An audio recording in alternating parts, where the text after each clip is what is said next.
Feeling shy when speaking English, especially as a non-native speaker, is a common experience that many people face. This shyness often stems from a fear of making mistakes, being judged, or not being understood. However, overcoming this shyness is crucial for personal and professional growth. This guide will explore practical steps and strategies to help you build confidence in your English speaking abilities, enabling you to communicate more effectively and comfortably. Whether you are a student, a professional, or someone simply looking to improve their language skills, these tips will help you navigate the challenges of shyness and become a more confident English speaker. We've been there before and we overcame our shyness. I know it's hard to believe when you see and hear us talking without any hesitation or any shyness. It's really hard to believe unless you saw us years ago. We really want to share our experience with anyone else who is going through the same thing. I believe that if we did it, anyone can do it. Pinar, former member, now community manager. Pinar and Sarah, two introverted best friends who were both incredibly shy, nervous and uncomfortable speakers. They found it particularly difficult to meet new people and express their thoughts, feelings and opinions in English. Perhaps this is something you are feeling right now? Perhaps your shyness and nerves are holding you back from opportunities to speak English? If so, keep reading. Pinar and Sarah have been where you are. They remember the feelings, the nerves, the uncertainty, the self-doubt that you are feeling right now. And they're here to tell you that it's possible to break free of them. The challenges and fears. One of Pinar's greatest challenges was finding people she felt comfortable to speak English with. The thought of speaking English with someone she didn't know made her very anxious. So despite desperately wanting to practice and improve her speaking skills with others, shyness held her back. Quite often she would get stuck mid-sentence and lose her train of thought completely, even though she knew she had the right words inside here. Sarah's greatest challenge was the fear that people would judge her if her English wasn't perfect. So she simply refused to speak in front of others. In fact, this fear held her back so much that, even when given the opportunities to practice, Sarah pretended she didn't speak any English, to avoid the embarrassment and shame of making mistakes. I remember being in Turkey, and someone asked me, "Do you speak English?" and I said, "No." I was really shy and preferred to stay in my comfort zone. I was a perfectionist too, so to me, if I wanted to speak English, it had to be perfect, with perfect grammar, and zero mistakes. That's just one example. But there are plenty of other memories just like that, because I always used to refuse to speak English, replacing fear with freedom. Now, Pinar and Sarah proudly and confidently say they no longer identify as being shy. "I'm not shy anymore, I am confident and I can share my thoughts easily and express myself. Now I can boldly say yes to new opportunities," Pinar said. They're not only joining English conversations and expressing their opinions, they're regularly hosting conversations with people they have never met before. In fact, they have both since become integral members of the talk show event team. Pinar is part of our community experience team and Sarah is one of our incredible big sisters.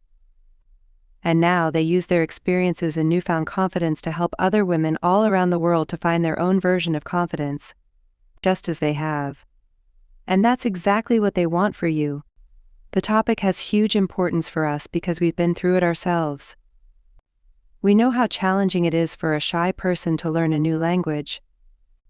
If you feel shy or if you are an introvert, it doesn't mean you can't do it. So how did they go from being shy, nervous speakers to confident English communicators? We have tendency to ask people, so when did it call change for you? We like to think there are specific, significant moments. An important event that splits time into before and after the big transformation. The truth is, the concept of one big moment is a myth, something we've seen in movies and expect to see happen in real life. So often we're all waiting for our own movie-worthy event, something that will change everything for us. Perhaps it's waiting for the one conversation when you stop feeling shy and suddenly feel confident. Or the one teacher that will magically transform your English pronunciation in a single lesson. But while we wait for our own big moment, we're actually missing all the tidal moments, all the small opportunities to practice and improve. opportunities to show up, to make mistakes, to learn from them, and to slowly and permanently build confidence, one conversation at a time. Of course, there are always points on our journey that we can look back on and identify as a moment of impact. But often we don't realize how significant they were at the time. For Sarah, one of those small steps was joining our community and realizing there were other women who were just like her. For me, I was mostly scared of being judged by other people, but meeting women at Hey Lady, who were so kind to me and so supportive. They didn't judge me, that was really relieving to me. And meeting Pinar, who was nervous just like me, gave me power and the courage to go on, to learn English, and to become more confident speaking. Conversation after conversation, I felt a little bit better, and a little bit better, and a little bit better. So, it wasn't one big, massive moment. It was actually all these tiny things, tiny incremental steps outside her comfort zone. Sarah may not have even noticed the small changes taking place at the time. But every single one of these small steps were contributing to the confident, powerful speaker she is today. Pinar's experience has been very similar.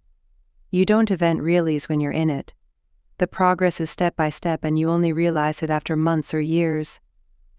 If I look back now, I can see this huge progress, but if you asked me maybe 3 years ago, the changes in progress were subtle, Pinar said. One of my favorite quotes is, "When you're in it, you can't see how beautiful it is, but when you look at it from above, you'll see how beautiful that place is." I think it's similar with English. When you're in it, it's not easy to see it. But when you achieve many things all together, when they become a pile, then you can see it clearly. Genuine transformation, like Pinar Sarah's, doesn't happen overnight. As the saying goes, Rome wasn't built in a day. Genuine, meaningful and sustainable transformation comes from an accumulation of smaller moments of tiny, micro-decision. Pinar Sarah's top 2 tips for genuine transformation. There is so much wisdom we can take from Pinar Sarah's journey, but there are 2 really key points that stand out. There's no shame in being shy if you're feeling it. Say it out loud. Take baby steps that align with your goals and celebrate your progress. Don't try to fake it until you make it. If you're feeling nervous, admit it. As Pinar and Sarah spoke about the shyness, nerves, fears and self-doubts they had at the start, I found myself thinking, yep, I can definitely relate to that feeling. Yes, even as a native speaker, and I thought I was the only one who felt that way. But then I looked at the chat box in Zoom, and I saw over 100 yes, 100 Hey Lady members, all sending messages about the experiences they have had with shyness and self-doubt, about the fears that hold them back, about the opportunities they have missed out on as a result of these fears. And suddenly I felt seen, understood, like I was in the right place with the right people. Because there's something so powerful about realizing that other people have experienced the same insecurities as you. Realizing that you're not alone, even though we have a tendency to convince ourselves that we are. It was refreshing, encouraging, and most importantly, it created a safe space. It gave us permission to acknowledge and talk about the feelings of shyness, inadequacy and comparison that are very rarely spoken about. Look at the message in the chat box. It was clear that everyone feels alone in these feelings. We have all felt like shyness is something to be ashamed of, something that should be hidden and masked, not spoken about with others. And yet, these feelings impact so many women. I began to wonder, if these feelings, doubt and fears are experienced by so many women, why don't we acknowledge them and talk about them more? Why do we feel the need to hide them? What good comes of pretending to be confident, if it means we miss out on genuinely connecting with someone in moments of shared vulnerability and fear? It made me wonder how many times I have missed the opportunity to connect with someone simply because I was pretending to be confident or to be something I'm not. And then Pinar Sarah shared the most wonderful, simple piece of wisdom, a golden tip, that I am going to take with me into any situation or conversation where I feel a little uncomfortable or nervous. Just say it. Recognizing that you're nervous or shy is perfectly okay. As soon as you say it to other, you will realize that many other people feel that way as well, Sarah said. The moment you admit it out loud, you will start feeling a little bit more comfortable, because if you don't, you are taking on the additional pressure to be something that you're not. It's hard enough learning a language we don't need any additional pressure, right? But when you say it, you know that the people you're speaking with know how you are feeling. They can help you overcome it and make you feel more comfortable. You are taking the pressure of yourself. I love this advice. It is so simple yet so powerful. It is absolutely okay to say I am feeling a bit nervous at the start of a conversation, whether it's at Hey Lady, or anywhere else. You may have heard the expression, acceptance is the first step to healing, and it sounds like the same is true for overcoming shyness or nerves. Admitting, acknowledging, and accepting that these feelings exist is not weak in fact, it takes strength, humility, and courage. So next time you find yourself feeling nervous or uncomfortable, whether it's with a teacher, speaking partner, or someone you meet in a breakout room, a talk show, try saying the words "I'm shy" or "I feel nervous about speaking out loud," and see how you feel.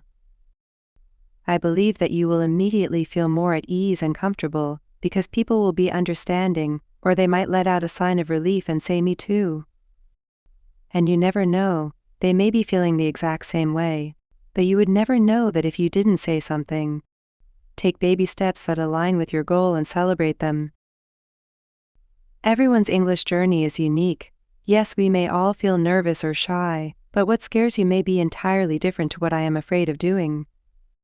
For example, Sarah mentioned that her two biggest fears when she first joined our community were speaking with people she hadn't met before, seeing herself on camera on Zoom. It sounds silly, because I am on camera all the time now, but back then it made me really nervous. It was a huge challenge at the time, Sarah said. She knew that, in order to take the first step, she would need to step out of her comfort zone a bit. But rather than diving into the deep end straight away, and joining lots of large group conversations with people she didn't know, she decided to take one small step at a time. So I started with one-to-one conversations at Hey Lady. Of course I still needed to be on camera, but it was just with one person. It was a really good first step for me, and it helped me overcome my fear of being on camera. So I kept doing one-to-one conversations until I felt comfortable. Until I was ready to take the next small step out of my comfort zone and join larger group conversations. It's not about taking the plunge and doing something that absolutely terrifies you straight away. It's about identifying what your fears are and working out what small step you can start with to begin breaking that fear down and overcoming it one step at a time. You need to know what you want to achieve, Pinara said. Maybe the first step is joining a video chat like Sarah mentioned. But once you do that, you need to stop and be proud of that. Always be proud of the small steps. Do what makes you feel a little bit uncomfortable, not too uncomfortable. The idea of taking small, incremental steps to slowly expand your comfort zone reminds me of a quote from Alex Honnold, one of the world's greatest free solo rock climbers. My comfort zone is like a little bubble around me. And I've pushed it in different direction, and made it bigger and bigger, until these objectives that seem totally crazy eventually fall within the realm of the possible. Alex Honnold. Put these tips into practice. If you want to start putting Pinar and Sarah's tips into practice, we would love you to join us inside Talk Show. From the moment you join your first conversation at Talk Show, they will be there to welcome you and introduce you to other like-minded women who you can feel comfortable speaking English with, and build your confidence alongside. In fact, Pinar and Sarah both host conversations on Talk Show platform that are specifically for shy and introverted members, to give you a safe, enjoyable space to express yourself and connect with other women in a way that is comfortable and meaningful to you. They will introduce you to other members and give you an opportunity to speak one-to-one with someone who could become your speaking partner and genuine friend, just like Pinar and Sarah. We have created events, resources, and practical tips purely for shy and introverted person. So you can start to build your confidence, step outside your comfort zone, and say goodbye to shyness, one small step at a time. Pinar and Sarah's success is proof that it is possible. It wasn't just because they got lucky. It wasn't because they launched themselves outside their comfort zone in a terrifying way, or because they have superpowers. It was because they took small, intentional steps to build their confidence, bit by bit. And they want to help you do the same way too. Thank very much for watching this episode of English Spoken Stories, and I will see you again soon. Have a good day. Subscribe to our channel for more inspiring English storytelling and practical tips on learning English.